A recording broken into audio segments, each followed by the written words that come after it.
It's all been going up. Now, some of it's not going up very quickly though, I notice. I mean, we got, some of it's really rising, but a lot of it seems to have peaked. I notice a lot of it. great. I'll get to that in a little bit. But basically, you have some of these that just plateau out, and you can't really stop that. Some of these are picking up, but then again, that's only like 15%. But then again, I mean, if you look up here, this is your best. Yeah, Yes, and that's 3-junction. Yeah, that's your multi-junction, 3-junction concentrator. So that's like what I was telling you before, your CPV, concentrated photovoltaic, that's with the concentrator, and this is one with no concentrator.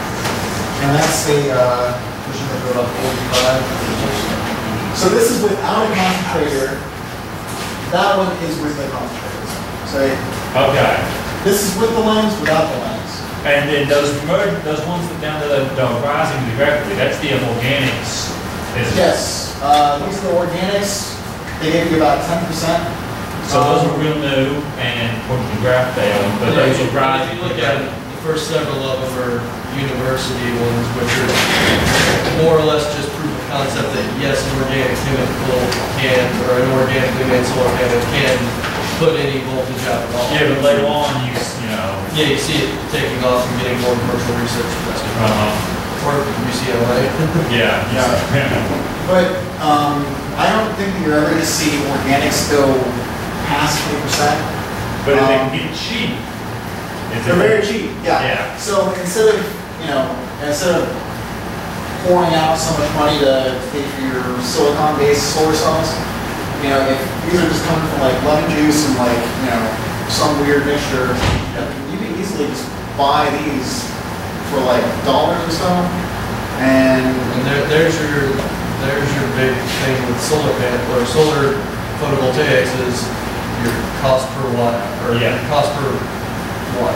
Yeah. Where's your when are you going to get to your return on investment? When are you going to start making more power than you can spend on the electric bill? So you might have the concentrator panels getting 50% efficiency soon, but if they cost 10 times more than what you begin, exactly, yeah.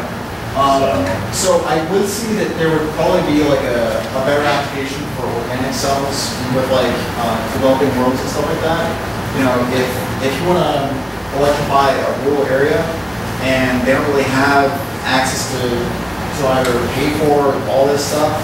or even the raw materials to ship. They have to ship in a lot of expensive chemicals or fragile materials. But I mean, if they can afford these, they could at least get some sort of like satellite uplink, and then they could actually have some sort of internet connectivity or something. Yeah, you don't need a whole lot of power at the base. Yeah.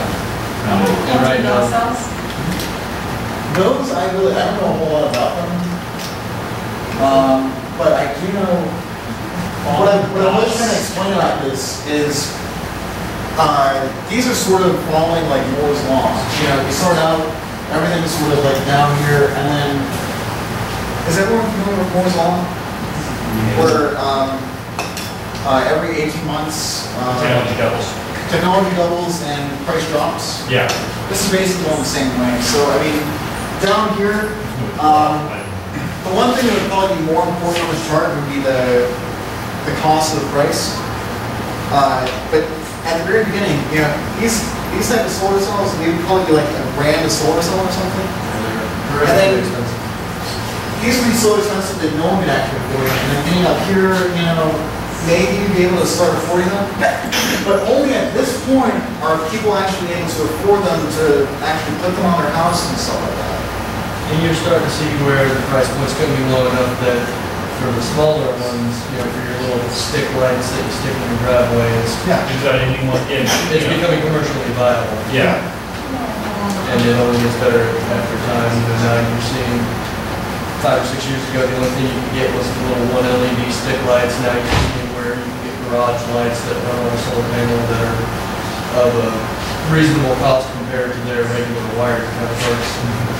I mean, you can go into Lowe's did not do it themselves, instrumented and install, but we order your panels for you, and like if we had, you know, we go and set them up, we do installations. So, you know, that means it's commercial. You can walk into the store, buy it on the versus what it was. Getting where it can be done. Yeah. 10 years ago, you know, it had special order on company out in California was doing leading edge checks. These days, it's walking in the store, you know, place an order to show we play on the doorstep. So this is a new technology that's just been reported about. This was a guy in Germany basically made a sphere that he filled with a fluid like water, and that was basically his concentrator, his lens. And then he would, I don't know where he actually put the solar cell. I think maybe the solar cell was out here. But basically, it's big concentrated photovoltaic system. And he claimed that it was able to generate lunar energy. So basically, at night, it would still be able to generate a tiny bit of energy. If it's concentrating enough, yeah, but wow. Yeah. So I mean, I wouldn't say that it would be enough to actually be able to run your lights. Yeah, it needs a functional amount of energy, but it was still measurable. But this would probably be like a trickle amount. You know, you might be able to generate a tiny amount at night, which would still be really interesting. Now, is that using a regular crystalline cell, or? That's the CPV. I don't. If you use like a regular crystalline cell, it would probably break the cell. Okay. Just to heat. Yeah. Basically, use the moon as a big mirror to catch sunlight direct. Yes. It would be more efficient in the long run to just put a solar panel in space so the Earth doesn't shadow it at all. But then, how do you get it back to Earth? We don't have. It might be the really long cable. Microwave. Yeah, we don't have space elevators yet. We don't have the material strong enough to be able to break under its own. Well, come on, burn the AC to burn a really, really long cup of water. What? So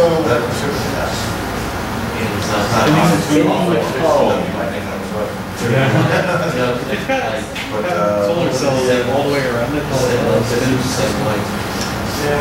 Spinning cone shapes. So, Kyle was talking about breaking solar cells, like the concentrated solar cells by heat. Basically, if you have a big enough lens and you're trying to concentrate so much energy onto that lens, hopefully you're not going to break that cell. You can't. Huh? But you can. Yeah, but you can. They all have their roots. The other thing with solar cells is you're pulling a solder room, so if they get too hot, then they're going to melt the solder, and then it's basically going to break the circuit, and you're going to have to go back and resolder all your solar cells. But what this company is proposing is actually making a conical solar cell. And I don't know why, they say it would be like a spinning solar cell. But Air cool it, get the. imagine that like you want to have as much surface area as possible on your solar cell so that it would divide up as much light as you're putting onto it. You want to spear them? Sun doesn't jack from underneath. Yeah. Yeah, You want to ring. Yeah. Anyway. Yeah, because if that's one cell and the panel's made out of a bunch of them, that's like, cover it with them. It's Okay. effectively gonna, Yeah, that makes sense. Yeah. You'd almost get better output Big. if it's on that angle. But what they were claiming was that they could actually get about 20 times more electricity than a static flat panel with the same area of photovoltaic cells. Thank you. That's a pretty impressive claim. Yeah. Yeah, it's How much is that versus That's a marketing a, claim. a solar? That is a marketing claim, yes. You're like, what is it, Well, 7%? this isn't the That's for solar 20 in panel. my head. This is only accounting for Static flat panel. Yeah. Over 20. You stick a panel on your roof facing south, and that's it. But Yeah. how much more efficient versus a static flat panel is a tracking panel? They use Yeah, it, that's that's a all. good point. Tracking panel versus spinning cone panel, which you get more. Yeah. Yeah, it was those marketing claims. Yeah, I mean, this is still really conceptual. They don't really have anything that's actually been put out yet, but this is what they're proposing. I don't even know if he's actually made a prototype or anything yet, but this is, Yeah, it says the current prototype was recently third-party verified. yeah. So assuming the article's, where you found the article on? Was this from? Gizmo, Okay. Okay. Okay. but, and there's one more. New technologies. Custom Motors, you guys hear about this? Yeah. So, how familiar is everyone with Tesla Motors? Fairly? Everyone? Yeah. Assuming you can afford to do. Tesla Motors is also, it was a company that was started up by Elon Musk, same guy who started PayPal with, I forget the guy's name, Peter Thiel. Peter Thiel, Elon Musk started up PayPal, they got a bunch of money, and then basically they left and they started up, Elon Musk started up SpaceX, and then he also started up Tesla Motors. Now, Tesla Motors is basically a company that's gone after the concept of creating a sports car that is all electric. So then we get you a vroom vroom without, using gas. Yeah. Now, Yeah. that's a pretty good thing. They had, I think about 2 models before this, they actually have like an SUV that's all electric, that actually has like a touch panel dash and everything. I thought it was really cool when I saw it. And they're starting to bring the cars down to like the regular mainstream market. But